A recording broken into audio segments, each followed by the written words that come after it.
अब बात पश्चिम बंगाल की, जहां चुनाव की तारीखों का ऐलान तो नहीं हुआ है, लेकिन सियासी हिंसा भी लगातार देखी जा रही है और खासकर तृणमूल कांग्रेस के खेमे में एक के बाद एक बड़े चेहरों को जाते हुए भी देखा जा रहा है। जय श्री राम बोले जा रहा। तस्वीरें पश्चिम बंगाल के कूच बिहार जिले की है। यहां बीजेपी के 2 दफ्तरों पर हमला किया गया। आरोप टीएमसी समर्थकों पर लग रहा है। इस तोड़फोड़ के बाद कूच बिहार में तनाव फैल गया। एक तरफ बंगाल में विपक्षी पार्टी के कार्यकर्ताओं को टारगेट किया जा रहा है, तो वहीं दूसरी तरफ ममता बनर्जी के करीबी, उनके कैबिनेट मंत्री एक एक कर उनका साथ छोड़ रहे हैं। पहले शुभेंदु अधिकारी, फिर लक्ष्मी रतन शुक्ला और अब राजीव बनर्जी। बीते 2 महीने में ममता बनर्जी के तीसरे मंत्री ने कैबिनेट को बाय बाय बोल दिया। सियासी गलियारों में चर्चा है कि राजीव बनर्जी जल्द ही बीजेपी का दामन थाम सकते हैं। बनर्जी ने मुख्यमंत्री को लिखे पत्र में कहा है, मुझे ये बताते हुए खेद है कि आज 22 जनवरी 2021 को कैबिनेट मंत्री के पद से अपने कार्यालय से इस्तीफा दे रहा हूं। आपको बता दें कि 2019 के लोकसभा चुनाव से लेकर अब तक 16 विधायक तृणमूल कांग्रेस का दामन छोड़ चुके हैं। ममता सरकार में ताकतवर मंत्री रहे शुभेंदु अधिकारी तो बाकायदा बीजेपी में शामिल होकर ममता सरकार को उखाड़ फेंकने का दम भर रहे हैं। 2,13,000 जय श्री राम बोले जा रहा। जय जय श्री राम, जय जय श्री राम। बीते 2 सालों में ममता बनर्जी के करीबी कई बड़े नेता बीजेपी में शामिल हो चुके हैं। इसकी शुरुआत हुई लॉकेट चटर्जी के इस्तीफे से। लॉकेट चटर्जी ने 2015 में टीएमसी छोड़ी, अब हुगली से बीजेपी सांसद हैं। साल 2017 में मुकुल रॉय टीएमसी छोड़कर बीजेपी में शामिल हो गए। 2019 में अनुपम हाजरा ने भी बीजेपी का दामन पकड़ लिया। 2019 लोकसभा चुनाव से पहले टीएमसी विधायक अर्जुन सिंह भी बीजेपी में शामिल हुए। टीएमसी के सांसद रहे सौमित्र खान भी 2019 के चुनाव से पहले बीजेपी के हो गए।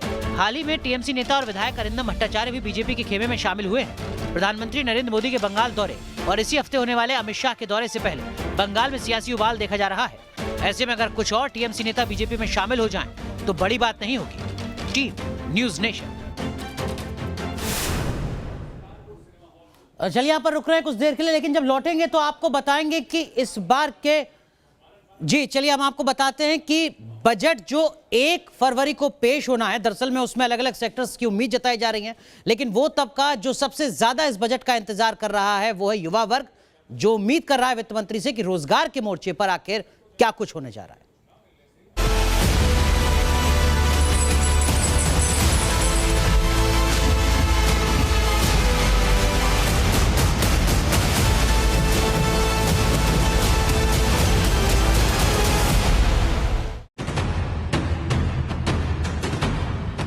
साल 2020 में कोरोना ने ऐसी चोट की जिससे करोड़ों लोगं का रोजगार छिन गया। फैक्ट्रियां, दुकान, बाजार सब पर ताले लटक गए। मजदूरों की बातें तो छोड़िए, लाखों पेशेवर लोगों को भी इस्तीफा देने पर मजबूर होना पड़ा। CMIE की रिपोर्ट के मुताबिक अप्रैल और मई महीने में बेरोजगारी दर 24% तक पहुंच गई थी। दिसंबर के महीने में ये दर 9.06% रही थी। लेकिन मोदी सरकार कोरोना काल के साइड इफेक्ट को पीछे छोड़कर अब देश को तरक्की की राह पर ले जाने में जुटी है। सरकार का फोकस रोजगार मुहैया कराने पर है और यही सबसे बड़ी चुनौती भी है। ऐसे में सबकी नजरें अब आम बजट की तरफ है। सरकार की कोशिशों से अर्थव्यवस्था में जो रिकवरी शुरू हुई है उसमें मोमेंटम बना रहे, इस पर सरकार का जोर होगा। इसके लिए सरकार बजट में इंफ्रास्ट्रक्चर डेवलपमेंट, मसलन रोड, अफोर्डेबल हाउसिंग जैसे उपायों पर आवंटन बढ़ा सकती है। प्रोडक्शन लिंक्ड इंसेंटिव यानी PLI योजना को लेकर भी कुछ और बड़े ऐलान हो सकते हैं।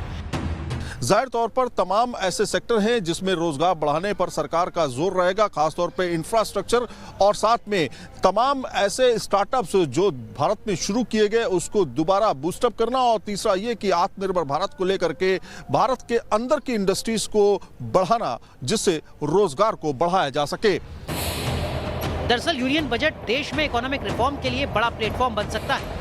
ऐसे में सरकार ऐसे सेक्टर्स में निवेश पर फोकस कर सकती है जिनसे ज्यादा रोजगार आता है। इनमें टेक्सटाइल, कंस्ट्रक्शन, MSME और अफोर्डेबल हाउसिंग शामिल है। सैयद आमिर के साथ टीम न्यूज नेशन। चलिए बात करते हैं देश की बहस की, जिसके लिए जो मुद्दा आज आपने चुना है वो मुद्दा है केंद्र किसान में मानने मनाने का दौर जारी, आखिर समाधान की कब है बारी। इसी मुद्दे पर देश की बहस सबसे कुछ देर बाद रात 8:30 बजे दीपक चौरसिया के साथ।